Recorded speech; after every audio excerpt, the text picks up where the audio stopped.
સવારે જ્યારે ગુસાઈજી શ્રીનાથજીને મંગળા કરાવવા પધારે છે, જગાડે છે, તો શું જુએ છે? આંખો લાલ છે, કપડા ફાટી ગયા છે, પગમાં વેલીઓ લપેટાયેલી છે, ચિત્રે હાલ દશા થઈ છે. અને કાકાજી પૂછે છે, લાલા આ કયો પ્રકાર છે? કોના પર કૃપા કરી? અને કૃપા કરવામાં તો આવું થાય નહીં, રાસ રમવામાં આવું થાય નહીં, ચોપટ રમવામાં આવું થાય નહીં, માખણ મિશ્રી ખાવામાં આવું થાય નહીં. કુસ્તી રમીને આવ્યા છો અને આપણા સાથે કુસ્તી રમવાનું સામર્થ્ય કોણ? ક્યાં કરકે આયો? શ્રીનાથજી કે છે, કાકાજી એક અમારો ભક્ત છે, એનું નામ છે રસખાન. મલ્લેશ જાતિમાં એનો જન્મ થયું છે, પરંતુ મારો ભક્ત છે. 3 દિવસથી 72 કલાકથી મારા દીદારના દર્શન માટે એ રાહ જોતો હતો, ક્યારે એને હું દર્શન આપું. કાકાજી એને અમે દર્શન આપવા તો ગયા, પણ એ તો જીદ કરવા લાગ્યો, અમને ચોંટવા આવ્યો, ભેટવા આવ્યો, અને આપ જ્યાં સુધી એને બ્રહ્મ સંબંધ ના આપો, એને દીક્ષા ના આપો, ત્યાં સુધી હું કઈ રીતે એનો અંગીકાર કરી શકું? કાકાજી આપ જલ્દી તશરીફ લઈ જાઓ. એ ગિરિરાજની તરડીના નીચે એક કુંડ ઉપર બિરાજમાન છે, બેઠો છે. આપ જલ્દી એ બંદાને મારા પનામાં લાવો, મારા સાથે એનો સંબંધ કરાવો. હવે એનો અમને ઇંતજાર છે. અત્યાર સુધી એ અમને મળવા માટે રાહ જોએ છે, પણ હવે અમે એને મળવાની રાહ જોઈએ છે. સાહિબ ઈચ્છા કરે तब साहिब मिले. अब साहिब को इच्छा हुई है कि मैं इस जीव को मेरी पनाह में लूं. गुसाई जी कोरा धोती ઉપરનો લઈ, કંઠી લઈ નીચે પધાર્યા છે. અને જ્યાં નીચે પધાર્યા છે, રસખાન તો બેભાન હાલતમાં પડ્યા છે અને દીદારની લટ લગાડી રહ્યા છે. ઉઠો ભક્તરાજ, उठो रसराज, अरे उठो रसखान.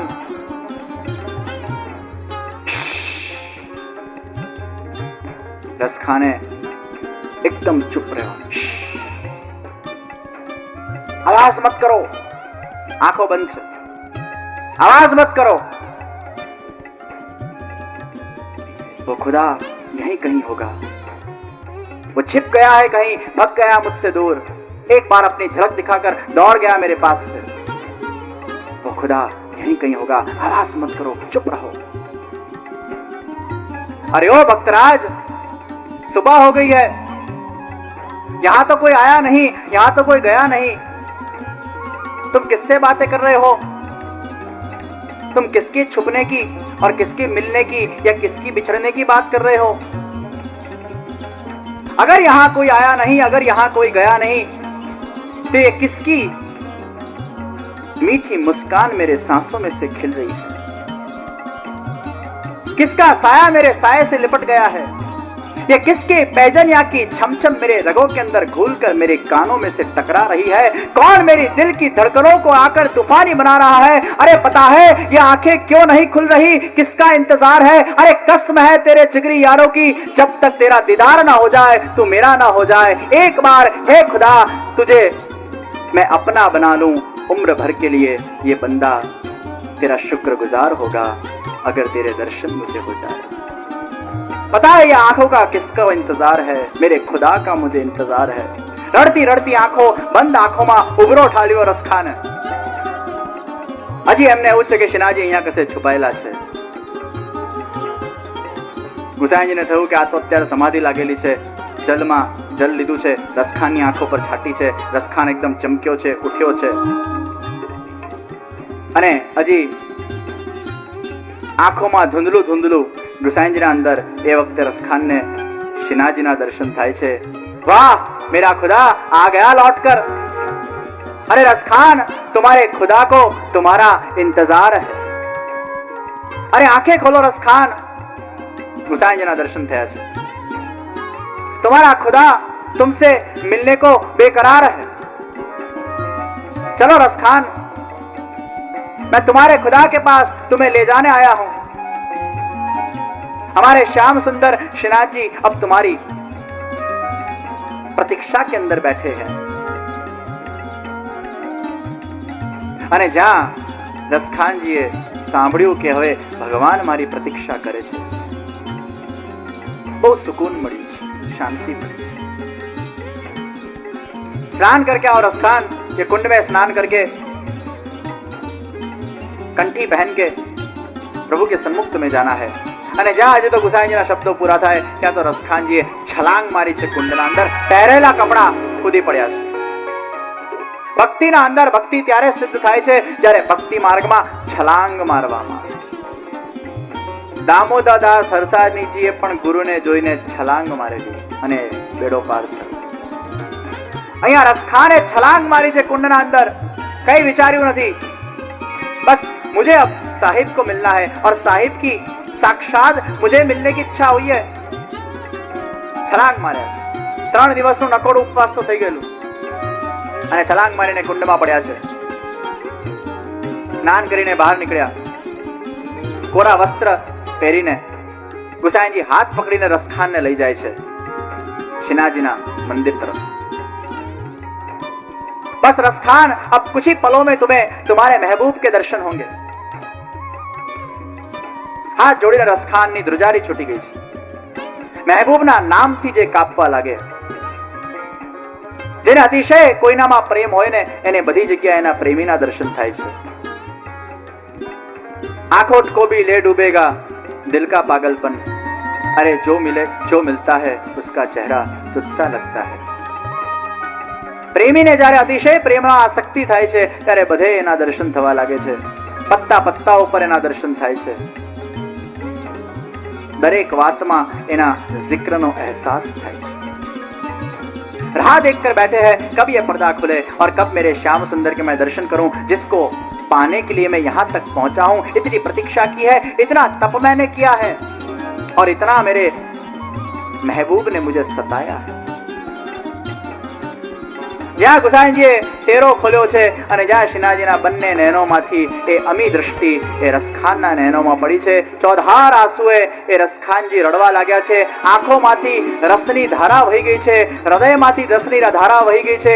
રોમ રોમના અંદર શ્રીનાથ રસ એ પ્રજ્વલિત થઈ ગયો છે અને કઈ બોલી શક્યા નથી, સ્તબ્ધ રહ્યા છે।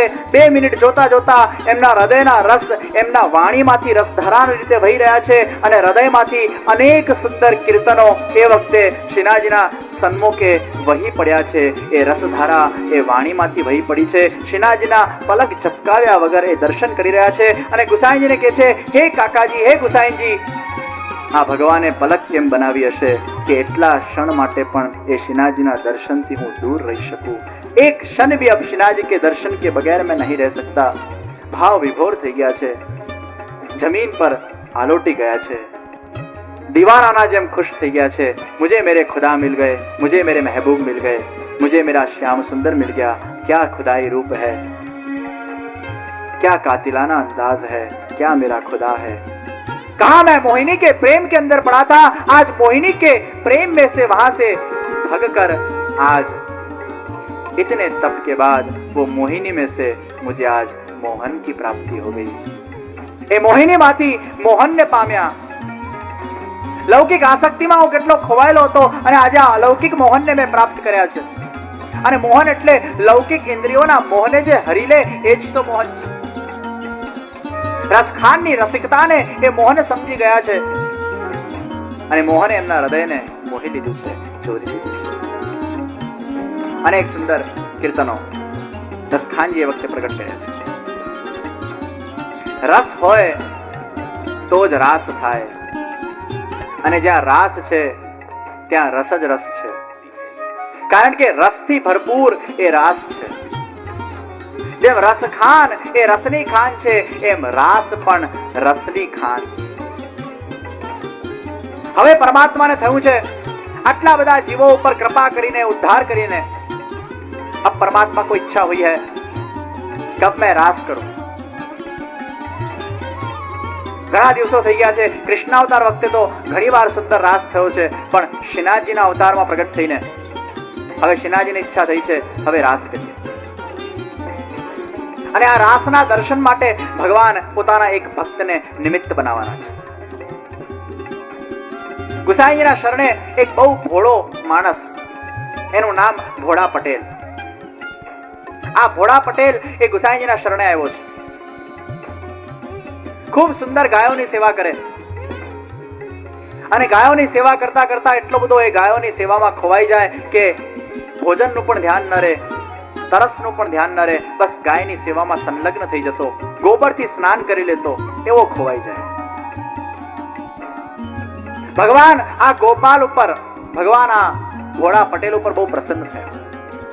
ગાયોની સેવાથી ભક્તિ પ્રદાન થાય છે અને ગાયોની ભક્તિથી એ ભક્તિનો પરમ ફલ પણ પ્રદાન થાય છે.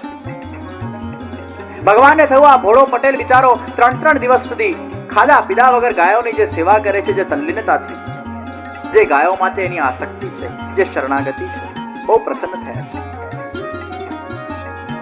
ભગવાનને થયું એક દિવસ ખીરકમાં પધાર્યા અને ખીરકમાં બિચારા ભૂખ્યા ભોળાને 2 લડ્ડુ ખાવા આપ્યા. એ ભોળા, તું ખા, 3 દિવસથી ભૂખ્યો છે, મારી ગાયની સેવામાં આટલો બધો પણ ન ખોવાઈ જા કે પોતાના શરીરનું ધ્યાન ન રાખે. અરે પ્રભુ, તુમ ઉસકી ચિંતા મત કરો. આ ભોળો છે ને ભગવાનને શું કહેતો? गोपाल. શું કહેતો? गोपाल. अरे गोपाल, તું मेरी इतनी चिंता मत कर. 2 લાડુ ખવડાયા છે. હવે ભગવાનને ઈચ્છા થઈ છે કે આ ભોળા પટેલને મારે રાસના દર્શન કરાવવા છે, એના પર કૃપા કરવી છે. શ્રીનાથજીના એ વખતના સમયમાં ઘણા બધા કીર્તનિયાઓ હતા. અષ્ટસખાઓ ગોવિંદાસ હતા, સુરદાસ હતા. એમાં એક નવો ભરતી થયેલો રૂપો પોળિયો. આ રૂપો પોળિયો છે ને શ્રીનાથજીના દ્વાર પર ઉભો રહે. એ દ્વારપાળ હતો, સિંહપોળ સંભાળવાની હતી. અને આ રૂપો પોળિયો શું કરે કે દ્વાર પર બેઠો બેઠો બેસુરા અવાજમાં કીર્તનો ગાય. એટલું બધું બેસુરું ગાય. હવે અંદર પેલા ગોવિંદાસ કીર્તન કરતા હોય એને ડિસ્ટર્બ થાય કે પેલો બહાર બેસુરો અવાજથી ગાય, હું સુરમાં ગાઉં, ક્લેશ થાય. આવો બેસુરો અવાજ કાઢવાનો યાર સે બેસુરા નહીં. પેલો ગાય છે બેસુરો, વગાડતો નથી બેસુરો. તમે બેસુરા થઈ ગયા. રૂપો પોળ્યો એ બેસુરો અવાજમાં ગાય અને ગોવિંદાસને ડિસ્ટર્બ થાય એટલે ગોવિંદાસ ને બબડતો બબડતો બહાર આવે. એ રૂપા, આવું ગવાય? ભગવાનને પરિશ્રમ પડે, ચૂપ થા, ચલ ચપ. બિચારો ચૂપ થઈ જાય. બીજા દિવસની સવાર પડી. ગુસાઈજી મંગળા કરવા પધાર્યા. ફરી શ્રીનાથજીની આંખો લાલ. अब लाला ये क्या हुआ? ये कौन सा प्रकार है? કાકાજી, પેલો ગોવિંદો છે ને એને આપ કહી દો કે પેલો રૂપો પોળ્યો જ્યાં સુધી બેસુરા અવાજમાં કીર્તન મને નથી સંભળાવતો ત્યાં સુધી મને ઊંઘ આવતી નથી. એ કીર્તન નથી ગાયા એટલે હું અત્યાર સુધી. તો ગુસાઈજીએ શું કર્યું? રૂપા પોળિયાની પોસ્ટ ચેન્જ કરી. રૂપા પોળિયાને દ્વારપાળ પરથી સીધો નાખ્યો કીર્તનિયામાં. જા અંદર. હવે દ્વારપાળની પોસ્ટ ખાલી થઈ એટલે ત્યાં કોને મૂકવો એ પ્રશ્ન હતો. એટલે શ્રીનાથજીએ કીધું, કાકાજી, પેલો ગોપાળ છે ને, પેલો ભોળો છે ને, ભોળો પટેલ જે ગાયોની સેવા કરે છે, એને આ દ્વારપાળી બનાવી દો. હવે ભોળાને દ્વારપાળ બનાવવા માટેનો આદેશ શ્રીનાથજી બાબાએ ગુસાઈજીને આપ્યો. કેમ કે હવે આ ભોળા પર કૃપા કરવી છે. ગુસાઈજીએ વ્રજવાસીને કીધું, જાઓ ભોળાને કહો, અરે પટેલને કહો, ભોળા પટેલને કે હું બોલાવું છું. હવે આ ભોળો પટેલ છે ને ગુસાઈજીને શું કહેતો હતો? કાકાજી. જેમ શ્રીનાથજી પણ ગુસાઈજીને કાકાજી કહેતા એમ આ એટલો ભોળો હતો કે મારે પણ કાકાજી જ કહેવાનું હોય. વ્રજવાસી ગયો, દોડતો આવ્યો. એ ભોળા, એ ભોળા, ગુસાઈજી મહારાજ તને બોલાવે છે. એ વ્રજવાસી, ચૂપ થઈ જા, ડિસ્ટર્બ નહીં કર મને અત્યારે. કહી દે તારા મહારાજને મારા પાસે ટાઈમ નથી, ગાયોની સેવા કરું છું, કે નવરો થોડો છું અહીંયા. પેલા વ્રજવાસીએ તો એક જ શ્વાસે બધું કહી નાખ્યું ત્યાં જઈને. ગુસાઈજી બહુ હસ્યા. અરે વ્રજવાસી, જાઓ એને કહો કાકાજી બોલાવે છે.